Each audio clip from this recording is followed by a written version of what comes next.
Hi hello వంట చేద్దామని అయితే కిచెన్ రూమ్లోకి వెళ్ళానండి. ఎండలు అయితే మామూలుగా లేవు.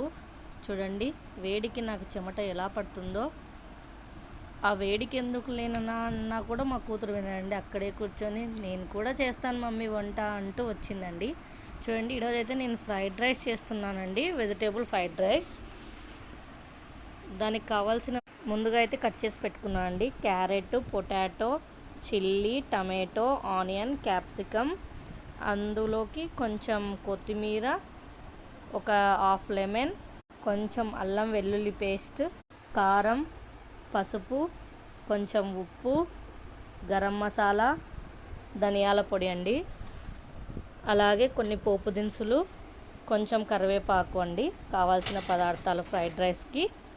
ఓకే అండి, మనం ముందుగా అయితే ఒక బౌల్లోకి కొంచెం ఆయిల్ వేసుకొని అందులోకి పోపు దినుసులు, కొంచెం కరివేపాకు, మనం ముందుగా కట్ చేసి పెట్టుకున్న ఆనియన్, పొటాటో, క్యారెట్ కూడా వేసుకోండి. అవి కొంచెం అలా వేయించుకోండి.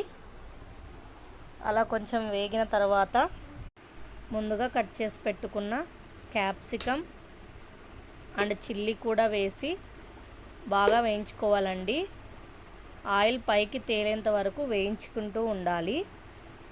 నేనైతే ఇక్కడ టమాటోస్ వేయలేదండి, చివరిగా వేద్దామని. ఎందుకంటే అవి టమాటోస్ ముందుగానే వేస్తే మెత్తగా అయిపోతాయండి, అందుకే నేను చివరిగా యాడ్ చేస్తున్నాను. చూడండి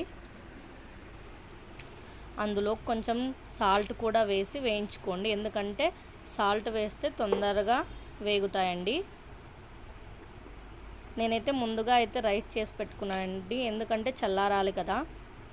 ఇప్పుడైతే నేను రైస్ తీసుకొని అందులోకి అయితే వేస్తున్నానండి. చూడండి అలా వేసి అలా బాగా కలుపుకోవాలి. చల్లారిన రైసే తీసుకోండి, వేడివేడిగా అయితే టేస్ట్ అనిపించదు. చూడండి అందులోకి కొంచెం ఉప్పు, గరం మసాలా, ధనియాల పొడి, అలాగే కారం, కొంచెం పసుపు వేసి బాగా వేయించుకోండి. కొంచెం మంటను లో ఫ్లేమ్లో పెట్టుకోండి. అంతే అండి. చివరిగా అయితే కొంచెం గార్నిష్కి కొత్తిమీర, అలాగే లెమన్ రసం యాడ్ చేశానండి. చూడండి veg fried rice simple and టేస్టీగా రెడీ అయిపోయింది.